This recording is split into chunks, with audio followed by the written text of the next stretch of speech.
क्या एलियन सच में मौजूद है या फिर इस अनंत ब्रह्मांड में हम अकेले हैं?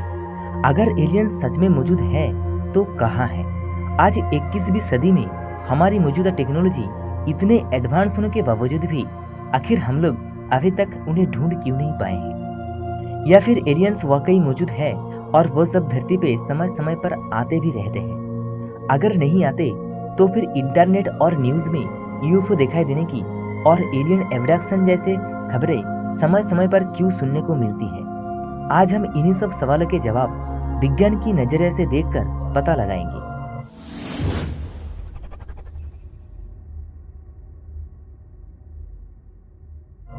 एलियंस को लेकर हर किसी की अलग अलग विचारधाराएं हैं। कोई एलियंस मौजूद होने की बात को मानता है और कोई नहीं मानता। लेकिन मैं यहाँ पे आपको बता दूं, ब्रह्मांड किसी की मान्यता पर नहीं चलता। वो तो चलता है ब्रह्मांड के नियम की वजह से, जिसे हम कहते हैं विज्ञान। इसलिए आपको एलियंस होने या ना होने के व्यवहार में नहीं, बल्कि न्यूट्रल होकर सोच विचार करने की जरूरत है। एनीवे, अब पहला सवाल, एलियंस क्या है?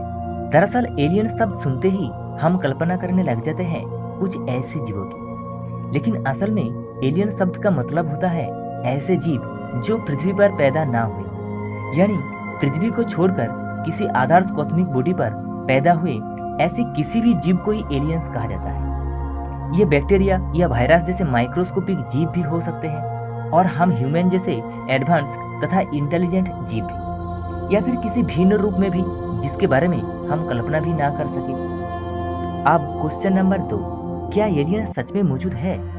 वेल, 400 सालों से भी पहले एक ब्रेव फिलोसोफर ने एक सवाल सबसे पहले उठाया था। अगर रात में दिखने वाले स्टार्स हमारे सन जैसे हैं, तो क्या उनके भी अपने अपने प्लैनेट्स हो सकते हैं? अब केपलर और टेस जैसे स्पेस टेलीस्कोप ने प्लैनेट्स मौजूद होने की बात को सही साबित करने के बाद हमारे मन में अब ये सवाल आते हैं, अगर लगभग सभी स्टार्स के चारों ओर पृथ्वी जैसे ही कई प्लैनेट्स चक्कर लगाते हैं, तो क्या उन ग्रहों में भी पृथ्वी के जैसे ही जीवन मौजूद है? यानी क्या वाकई पृथ्वी के बाहर भी कहीं जीवन किसी न किसी रूप में मौजूद है? इसका आंसर है शायद हाँ, क्योंकि जिन एलिमेंट्स से हमारा सोलर सिस्टम तथा पृथ्वी बनी है, वही सब एलिमेंट्स ब्रह्मांड में हर जगह किसी दूसरे स्टार सिस्टम में भी कम या ज्यादा मात्रा में मौजूद है। और फिजिक्स के जो नियम पृथ्वी की वस्तुओं पर लागू होते हैं, वही नियम ब्रह्मांड के अन्य किसी टेरेस्ट्रियल, सेलेस्टियल या कॉस्मिक बॉडी के ऊपर भी लागू होते हैं। इसलिए ये कहा जा सकता है कि अगर धरती पर जिंदगी की शुरुआत और उसकी विकास संभव है, तो पृथ्वी जैसे किसी दूसरे प्लेनेट पर भी जीवन संभव है।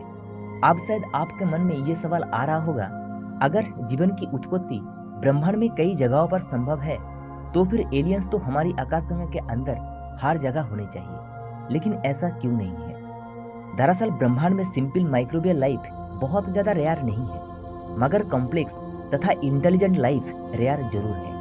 इसके पीछे भी कारण है। किसी भी ग्रह पर जिंदगी की शुरुआत और उसकी विकास होने के लिए सही मात्रा में जरूरी इंग्रेडिएंट जैसे कि carbon, hydrogen, oxygen, nitrogen, phosphorus, sulphur आदि मौजूद होने के साथ साथ करोड़ों सालों तक जिंदगी की अनुकूल परिस्थितियां भी होनी चाहिए, और जिंदगी की जरूरत के मुताबिक कंडीशन बदलते रहना भी चाहिए। जैसे हमारी पृथ्वी पर करोड़ों सालों तक सभी जरूरी इंग्रेडिएंट के साथ साथ लिक्विड वाटर, स्टेबल एटमॉस्फेयर और स्ट्रॉन्ग मैग्नेटिक फील्ड मौजूद है। इन सब के अलावा धरती सूरज से सही दूरी पर यानी गोल्डीलॉक्स जोन में मौजूद है, जिसके कारण ही आज हम लोग जिंदा है। अब क्वेश्चन नंबर 3, अगर एलियन सच में मौजूद है तो कहाँ है? वेल, अगर हमारे सोलर सिस्टम की ही बात करें तो जुपिटर का चंद्रमा यूरोपा तथा शनि के मून्स इनसेलेडस और टाइटन पर माइक्रोबियल लाइफ की पॉसिबिलिटी हो सकती है। इस संभावना के पीछे कारण है नासा के गैलीलियो, जूनो, कैसिनी हुआइजन, वॉयेजर और न्यू होराइजन जैसे स्पेस प्रोब ने इन सब जगहों पर मौजूदा कंडीशन के बारे में जो डेटा और फोटोग्राफ्स भेजे हैं, उन सब के मुताबिक एस्ट्रोबायोलॉजिस्ट ने वहां पर माइक्रोबियल लाइफ होने की संभावना जताई है। और शायद अतीत में कभी मंगल ग्रह पर भी माइक्रोबियल लाइफ की शुरुआत हुई थी। यह बात की पुष्टि मंगल ग्रह पर मौजूद स्पिरिट, अपॉर्चुनिटी और क्यूरियोसिटी जैसे एडवांस रोवर ने की है। अगर हमारे इस छोटे से सोलर सिस्टम में ही कई जगहों पर लाइफ मौजूद हो सकते हैं, तो आप कल्पना कीजिए इस पूरे ब्रह्मांड में कितने ऐसे ग्रह होंगे जहां जीवन किसी न किसी रूप में मौजूद होगा। ये जानने के बाद आप तो समझ ही गए होंगे कि माइक्रोबियल लाइफ ब्रह्मांड में इतने भी रेयर नहीं है। लेकिन हमारे जैसे इंटेलिजेंट लाइफ का क्या? दरअसल इसी सवाल का जवाब देने के लिए ईयर 1961 में American astronomer doctor Frank Drake ने एक इक्वेशन इजाद किया, जिसे ड्रेक इक्वेशन के नाम से जाना जाता है।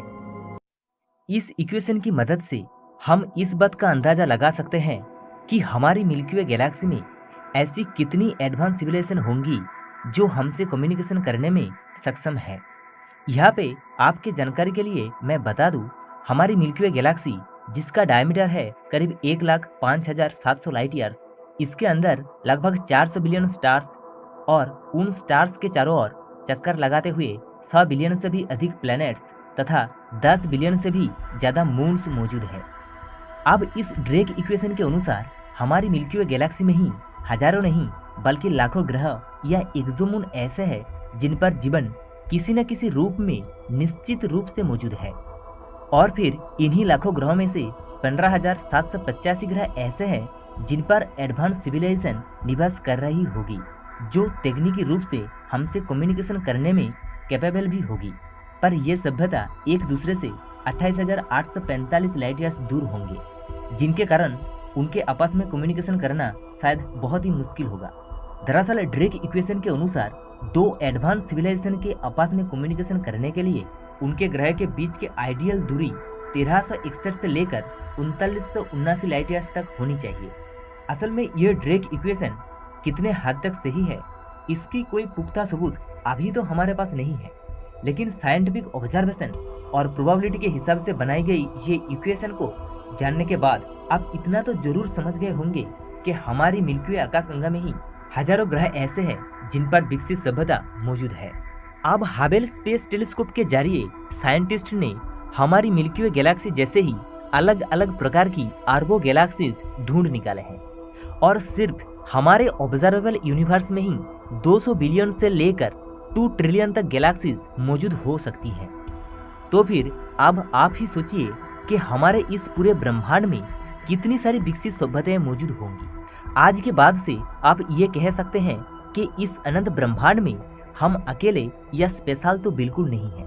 इसका मतलब पृथ्वी के बाहर न सिर्फ जीवन संभव है, बल्कि यह भी संभव है कि वहाँ पर ऐसी एडवांस सिविलाइजेशन निवास करती हो जो तकनीकी रूप से या तो हम मानवों जितना ही कैपेबल हो, या फिर हमसे कई हजार या लाखों गुना ज्यादा एडवांस हो।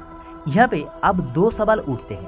पहला, अगर किसी ग्रह पर हम इंसानों की तरह ही या हमसे भी ज्यादा इंटेलिजेंट स्पीसीज मौजूद है, तो फिर हम अभी तक उन्हें ढूंढ क्यों नहीं पाए हैं? और दूसरा, क्या ऐसी किसी विकसित सभ्यता के एलियंस सच में पृथ्वी पर आते हैं? ये वीडियो का पहला पार्ट है। दूसरा पार्ट देखने के लिए वीडियो के डिस्क्रिप्शन में दिए लिंक पर क्लिक करके आप देख सकते हो।